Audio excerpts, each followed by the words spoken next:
What's up? Welcome back to another edition of What's Happening with JR and Brian, or we like to call the Seats to the Streets podcast. We are so glad you are here. Man, the response that we've gotten from you all, the likes, the subscribes, the shares, the LinkedIn posts have been fantastic.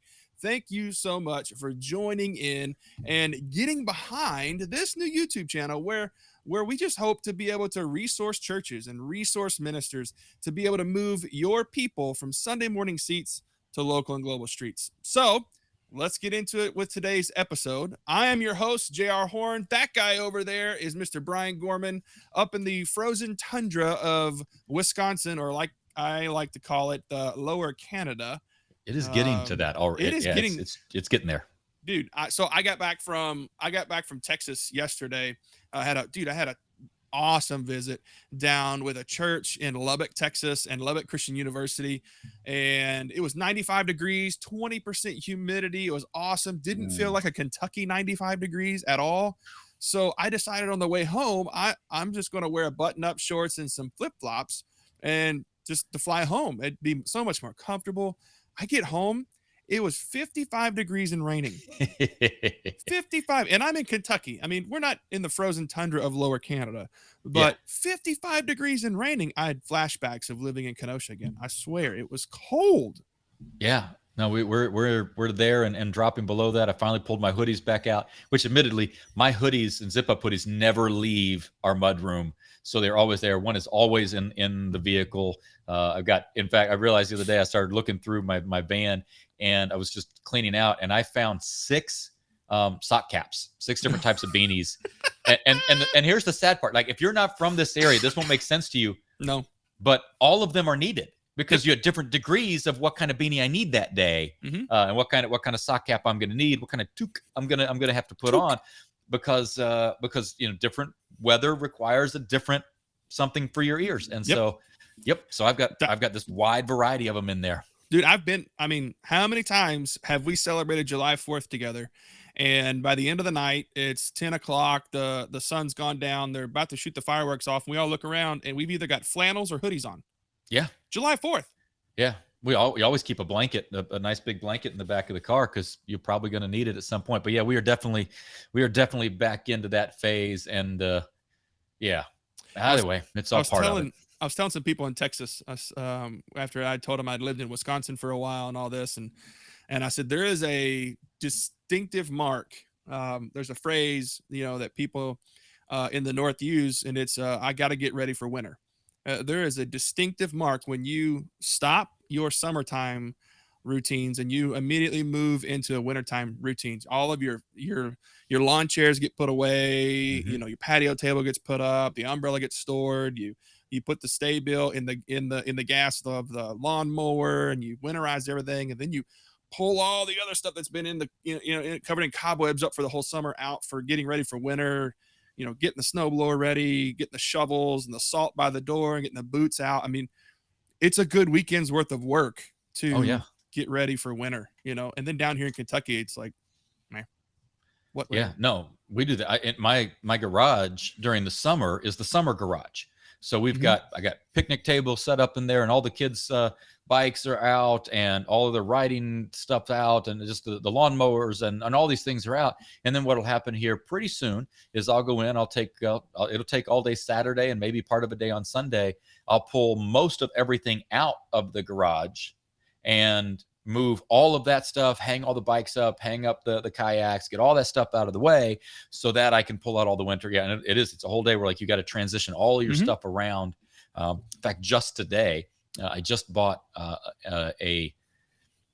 like those outdoor heaters. Yeah. The tall ones, right? That have the umbrella type thing. The ones that always fall over and dent. You can get them for fairly cheap on the side of the road. Yeah. Yeah. So I bought an electric one for the garage. It's got about an 8-foot heating radius. And it's actually got like a table in the middle of it. It's got like a bar table on it.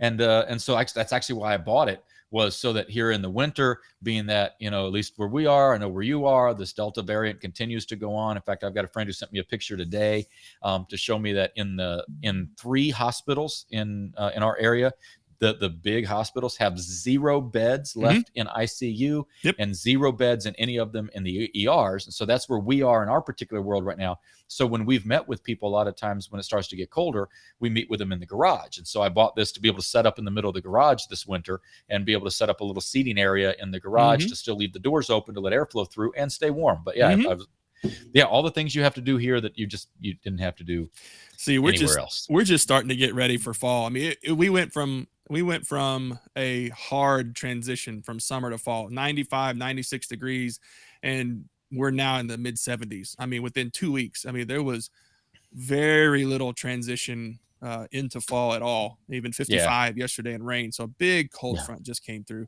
Yeah, we did that in a day.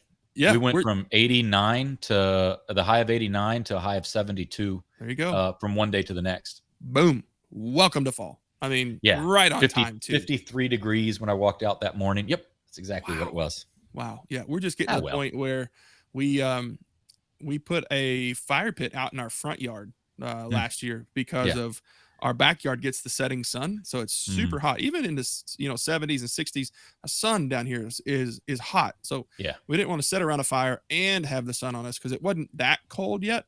So we got a fire pit from my father-in-law. He wasn't using it. We're like, we'll take it. So he set it up in our front yard, would have fires in our front yard all the time. We used it so much that we burn a hole through the bottom of it.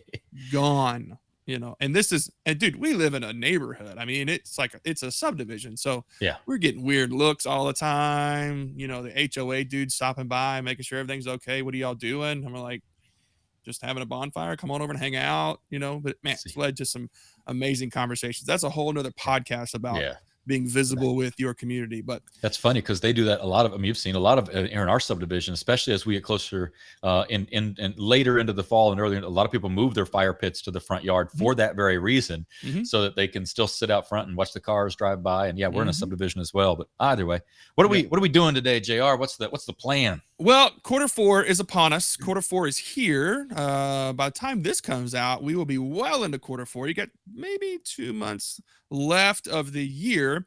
So our brains start to shift. How do I do things better? What does Q1 look like next year? I know for pastors and churches, we're well into the thought of, we're already into fall discipleship. That's actually coming to a peak and maybe heading to where we're wrapping up those 6-week, 12-week sessions. We're getting into Christmas mode and holiday mode, but we're also thinking about the following year. What do we do next year? What are some goals? What are some things like that? And the one thing, Brian, that we know that ramps up right now, and the one problem we have, the one thing that ramps up is communication. Everybody's talking, meetings. How do we do this? What are some goals? And here's the one thing, Brian, tell me if I'm wrong. The one thing that happens every time is that we forget what we communicate. Oh, and I know we talked about this. Where did I put it? Somewhere. Yeah. And this is a big issue. I would argue that if you can make one particular change to the way that your team functions, although I would tell you this is valuable for your team, it's valuable for your family, it's valuable for any environment you're in. If you can make one change going into the new year, that you will find by this time next year, everything you're doing is smoother. Everything you're going to do is going to be so much less confusing. And one of the terms used for it, there's a lot of different terms out there, but I'm going to give you one term for it. It's a phrase called a tech stack, like tech as in technology. It's the stack of technologies and mediums that you use to communicate with your people.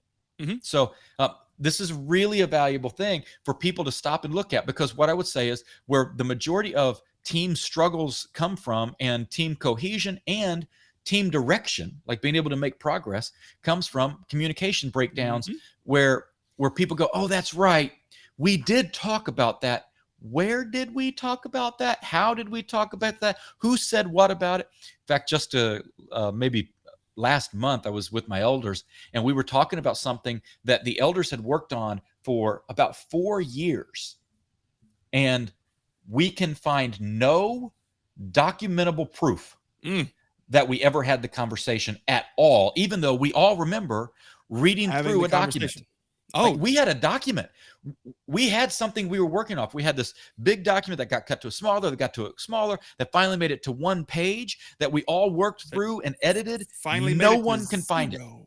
No one knows it exists. And it's because of tech stack. Here's Yep. what I mean by tech stack. All of the technologies, all the mediums that you are using to communicate. So, for example, there's the simple ones like face-to-face. Mhm. There's the ones like text, email, phone calls.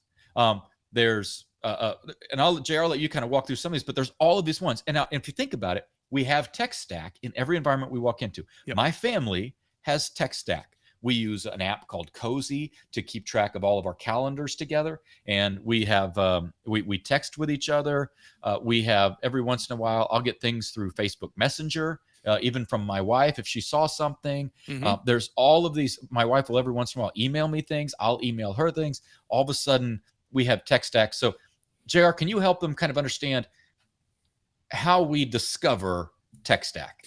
So we have an idea of what a tech stack is. So when you Google tech stack, you'll also see that it's a computer term for using the tools, writing the code, and whatever to be able to create this app or create this thing in our tech world. So it's everything that we use, but we want to stack it in such a way that we use it efficiently. And so Brian and I have kind of come up with the 4 things you need to be able to do in order to be able to have a fully efficient tech stack, so that you never have to have the conversation of where did we put that document that we whittled from 50 pages to 20 to 1 and then we now can't find it.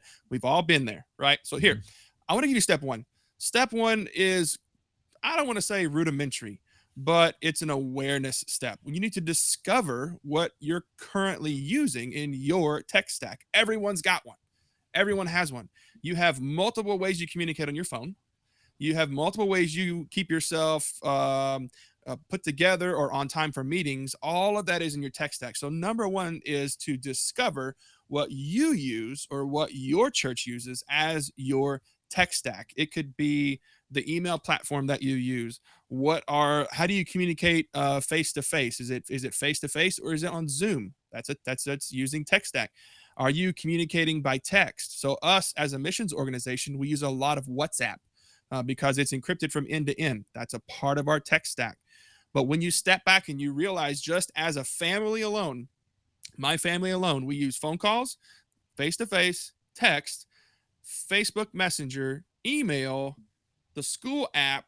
Um, That doesn't include the little notes that are left for each other the, on the table or on the fridge. exactly. I mean, so you most likely as a family have 8 to 10 things in your tech stack that you use, and then think about for your organization with a tech stack you have. So number 1 is just step back and start writing down all the things you use that would be a part of that tech stack, so you can have an awareness and for you to discover what you're currently using. But that's step 1, Brian. We can't Yeah. stop at step 1. We have to go on from there. Now that we've got them written out, now that we have an understanding and we discovered our tech stack, what do we do with this list of things that we've just discovered? Yeah, so highly practical version of that. Actually, when I first started realizing how many different resources we were using, how many different tools we were using to communicate, I started keeping some lists. One of my tech stacks is Evernote. Yes. And I take a lot of notes in Evernote, but I also send notes out through Evernote. I keep stuff in Google Docs. I was keeping stuff in online documents on Office 365. And so even when it came to documents, there was a tech stack of stuff, because there's stuff stored on the local computer and stuff stored on the phone. So within that, what I started doing was I started keeping on my phone, in just a notepad of my phone, a couple of different lists. So every time I got a communication from someone, I would just say, okay, if it was family, I had a list just for family. Like, what are the different formats we've used for this? When it was the church staff, what were the formats? When it came the elders, what were the formats? When it came our mission benevolence, what were the formats? And I started doing that. And after looking at it, it really began to become daunting when I put all of those lists together, 100%. which means the first thing you've got to do and determine as either the leader of your team, the leader of your church, leader of your family, is you've got to determine and consolidate. So start with consolidate that stack. you're going to find a phrase that we use, a phrase you probably heard at one point or another on here before, is the keep, kill, combine. That we're pretty quick to go, okay, which of these are really valuable? Which of these are not that valuable? We don't do that much with them anyway. And which one of these can be combined? So, for example, you may find in your situation that you're having these multiple different series of conversations, that you may discover that there is another app out there, and I know that's scary for anyone to say, that there may be another piece of technology that allows you to do 2 or 3 of those things at one time. Our church, as an example, our church uses Basecamp. We used to use a piece of software called Asana, which I personally loved, but my staff didn't. And I wanted to find something they would use. So we moved over to Basecamp. And in Basecamp, it allows us to have conversations, allows us to load files, allows us to have message threads, allows us to communicate with people across the church. It has all these things. So we consolidated a lot there. But what we found is, even for our volunteers, in fact, a volunteer pointed this out to me, that in our church, sometimes they get called, sometimes they get texted, sometimes they use Planning Center, sometimes they use Facebook Messenger, sometimes they use Basecamp, sometimes they use Slack, and sometimes they use Asana. And that's outside of just, hey, how you doing? Hey. And they went, I don't even know where to look for my stuff anymore. Yep. And so this is what encouraged us to say, we're going to, as a church, consolidate with the staff and then begin to flow that down. So we consolidated a lot of our communication under Basecamp for us. That's how we function. It may not be how you function. It's okay. We consolidated a lot of under Basecamp and added a piece of software, which seems the opposite of what you should do. But by adding this one, we cut out all the others, or at least a lot of the others. So the first thing you want to do after you sort of discover and determine what they are is consolidate what they are. And then the third step in it is determine the purpose of each technology, of each piece of the stack. So here's how that plays out. I'm going to give you just the practical example of how it works for us. You can figure out how to make that adjustment for you. If I'm going to have a conversation with someone in my congregation, just a person who's there in the church, that conversation will often take place either through text or email. But I do not have conversations with the leadership team, with staff, with different teams I oversee. We do not talk through email. That we use Basecamp for that. And we just said, this is the only place where those conversations are going to take place, because everything's in one place. We can track everything. All of my volunteers are over there. So for us, we sort of determined to say that. So we've just told people, hey, if you need to contact me and you're a volunteer, please use Basecamp.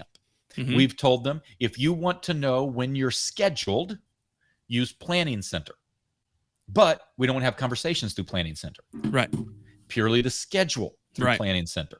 And then we were able to sit there and say, okay, outside of that, email. So if a staff emails me, we are not going to reply through the email because that's not the mediums we have. So we were able to determine those and sort of write those out. We do the same thing as a family.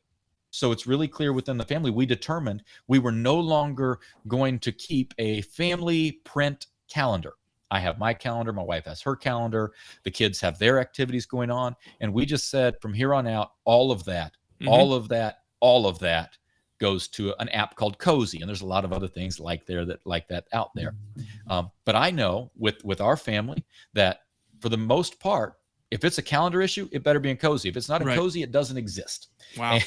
And conversations where we have to work through details of what's going on are going to take place typically, and this is going to sound really, really cold, usually over text. So we have a thread that we can find it again. Because even within our own family, it gets to that point like, no, I know I told you that. Can you show me that? But you know how valuable it is when you have a teenager, when you can show them the screenshot? Booyah, see that where you right replied right after that, and it says delivered? That means you got this. In fact, the other day, my son was out at an event with a bunch of friends. He was supposed to be home by a particular time, and it got to be that time. And not only was he not home, he was not answering his phone.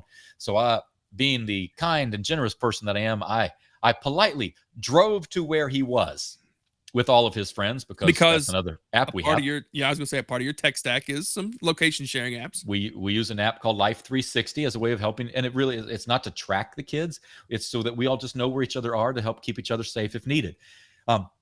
So within that, I drove there and I'm knocking on the door and he's like, "What are you doing?" I'm like, "I'm trying to figure out why you weren't home an hour ago." He's like, "Well, I'm not supposed to be home until." And I'm like, "Weird. Pull your phone out." And Yep. I showed him my screenshot and he had his and he's like, "But it says right there, oh, that says An hour PM." Yes, ago. it does. And so we end up a whole nother conversation. That's why this is valuable, whether it be your family, whether it be your Yep. church. So being able to determine the purpose Yep. of how you're going to communicate. What is the purpose of your Basecamp, your Asana, your Slack, your Facebook Messenger, your Instagram Messenger, the DMs you're going to run through other things? What is the purpose of Yep. texting? What is the purpose of a phone call? The purpose of an Yep. email? The purpose of a handwritten note? The purpose of talking to someone face to face? Determine the purpose of your technology after you've consolidated, so that So everyone will know what it is. so we've got step one, discover the tech stack. Mm-hmm. We all use a tech stack in some way. We Yeah. just might be oblivious to how we use it, but we have a Yeah. tech stack. And also, every one of our tech stacks are bloated, period. No Yes. matter what it is. Because in the moment, our first thought is, well, let me just text. Well, and shoot an Yep. email. Things Let me just take a drift real easy that screenshot. way. Yeah. How many times, I don't know if you're anything like me, how many times have you taken a screenshot on your phone to remind you to do something later, Yep. even though you have an app on your phone called Reminders? Mind. Yeah. I do it all the time. You can go through my iCloud right now and see all of the reminder photos that I've got. I mean, it's we've got a tech stack that we use, and it's oftentimes bloated. So we've discovered now their first step is discovered that our tech stack is bloated. We've consolidated to see where things can line up, and you can take out some of that bloat, and then we figured out what the purpose is. Like this is how we're going to use this. Number four, the final step that you have to do is you have to hold tightly to it.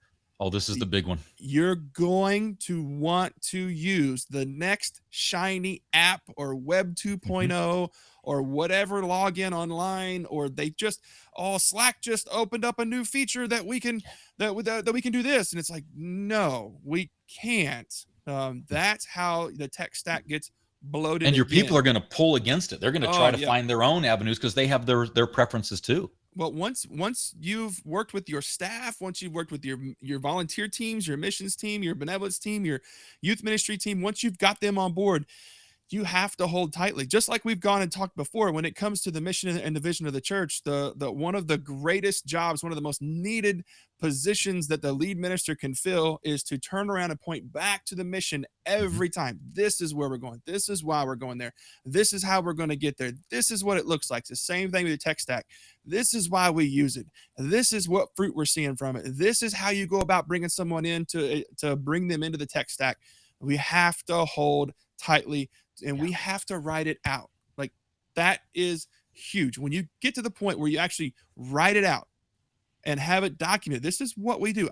Follow along, hang on with us. I know we're getting Some people just have some way in heart the palpitations weeds. over that idea. Like I know the YouTube viewings just went dropped right there. I guarantee when I go on and look at this timestamp, it's like, I'm out. No, you write it out.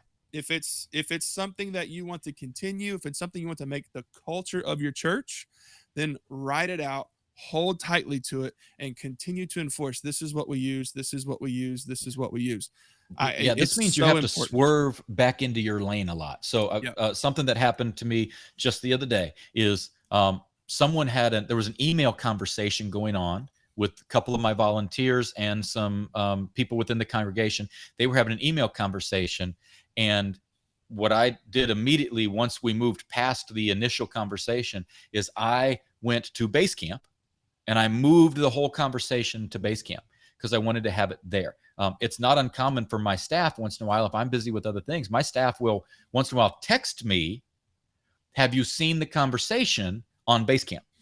Driving me back there. There's times where I will do that with other people as well. If I have a volunteer text me, I will reply to them through Basecamp so that we have this very simple process. And before long, after there's a little bit of that just learning curve, right?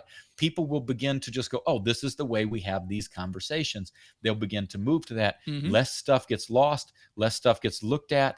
I admit I'm a bit more direct in this, but if someone says, hey, if a volunteer goes, hey, did you get my email? My answer is quite often, I'm sorry, I only look at email for the following things. would you please take it and just send it to me in Basecamp? My email blocks a lot of that out for me because of a bunch of rules I've set up in my email. But very quickly people will learn that, but you've got to be willing to hold to that. You've got to be willing to hold to it. I know right now some pastors they just lost their mind over Yeah. that thought, because Brian, JR, but we've got to care for people, meet people where they are. We got to love people. And this is the way that they communicate. I know it is. And that's why I say the congregation is welcome to talk to me any way they want to talk to me. Full range. But when it comes to my staff, when it comes to the teams I lead, I just kind of keep setting out the culture that this is how we're going to function. And that's why it's so key. So let me ask you a question, JR. Or what are you thinking?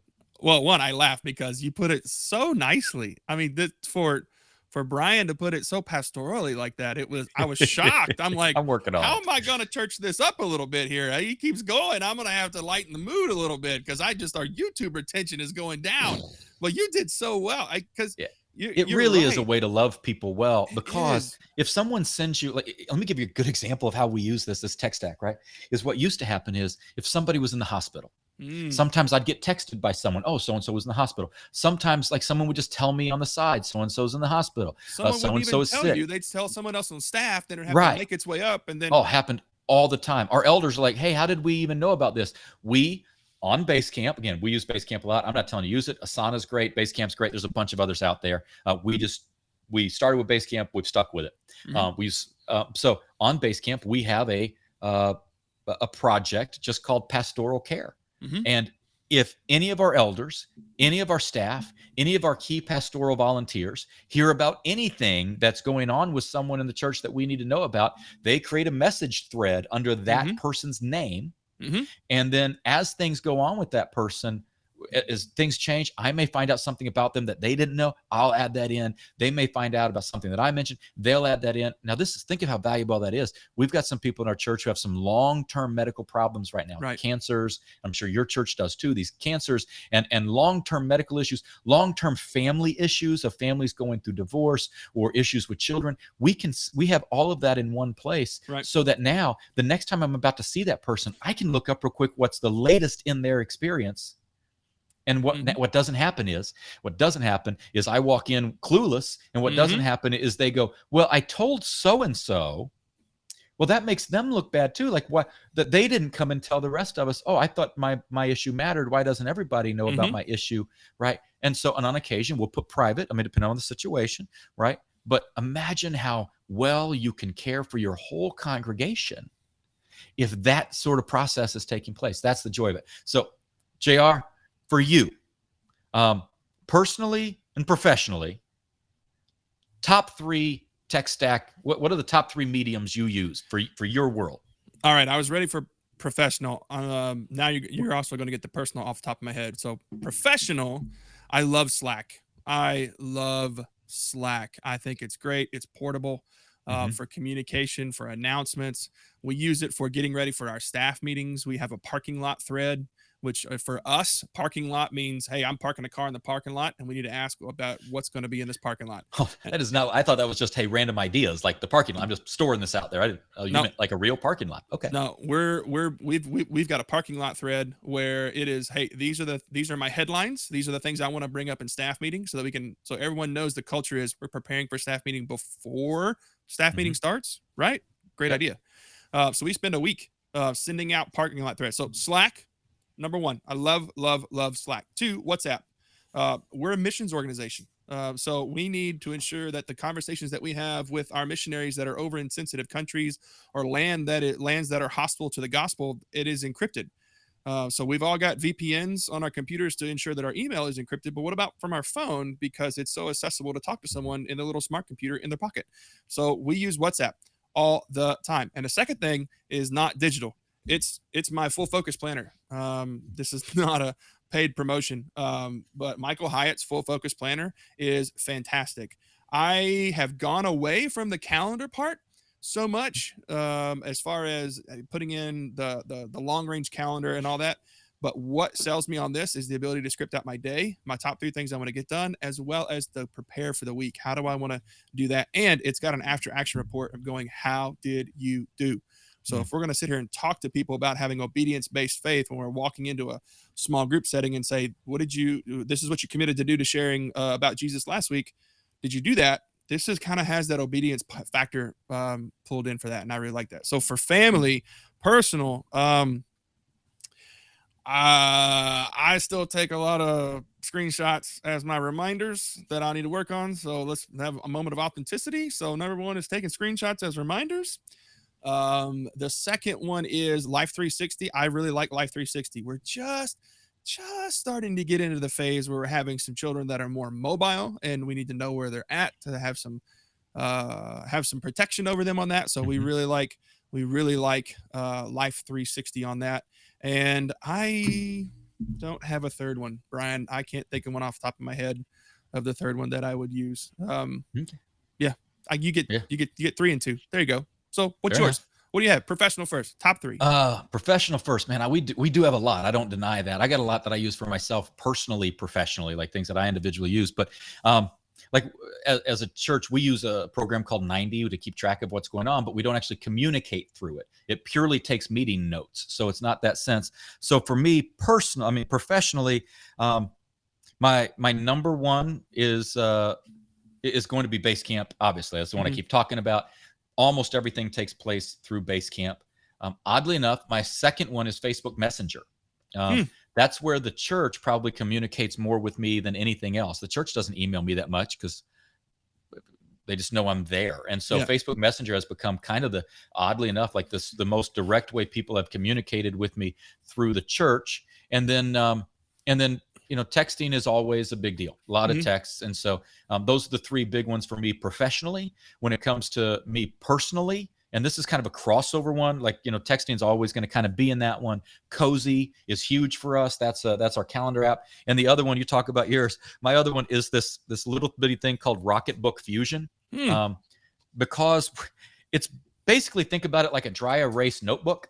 And so it's got all the pages that includes calendars and things like that. But what I really, really like about the book and the way that I personally use it is that you can't really see it, but at the bottom of each page, I'll give you an example. I keep, not that I expect people to see it, but I keep notes, little thoughts and action steps coming out of the last elders meeting. Yeah. There's this little dot on the bottom and the QR code. What I can do with it is I can actually snap a picture using their app. It will take this page and send it to one of 7 different locations. What? So I've got a file in Evernote called Meetings Elders. And so it immediately takes that and loads it there. Anytime I'm writing recipe ideas, I have a file for food. I have a file for all of my meetings get loaded into one particular place. All of my personal notes get loaded in a different place. You just put a little mark at the bottom, scan it, just take a picture with it using the app, and it immediately will either email it to me or load it to my Google Docs or load it over to my Evernote into different folders. And I can set up multiple emails. So sometimes it'll send to my office email. Sometimes it'll send to another person's email. It'll do all of that right there. So I use this opening and then Amazon, ordering and then rocket fuel. Right. And then I use my you just take a damp rag when you're done up to a month later, wipe it off, the page is clear, and you do it again. Oh my goodness. So I clean it once a week, and I take all my sermon notes I take in here if I have sermon ideas and thoughts. And so all of it goes in here. All of my meeting notes for all the different meetings, I have a page for each of the meetings that I have. And then when the page is full, I take my picture, it sends to that file, and I clear it, and we start over for the next set of meetings. There you go. That was the entire payoff of the episode right there. That one resource. By the way, if you're the creators of that and you see this and they think that was a great review, send us a couple. Preferably in the next 2 days, so I don't have to order one. They got some nice stuff, but they're a little expensive, but they are pretty amazing. I've just kind of fallen in love with them. I've just kind of fallen in love with them. So yeah, I'm in for that. But the question is, Brian, are you using your good dry erase markers to do no, that? There's a particular pen that Pilot puts out called Friction, and you have to use these pens, but they get a lot of people have them. They're good pens, right? They're erasable. But you have to use, yes, they are. So I can actually erase right here in it, which is great. Or if I just need to clear the whole page, I just take any kind of damp cloth and clear the whole page.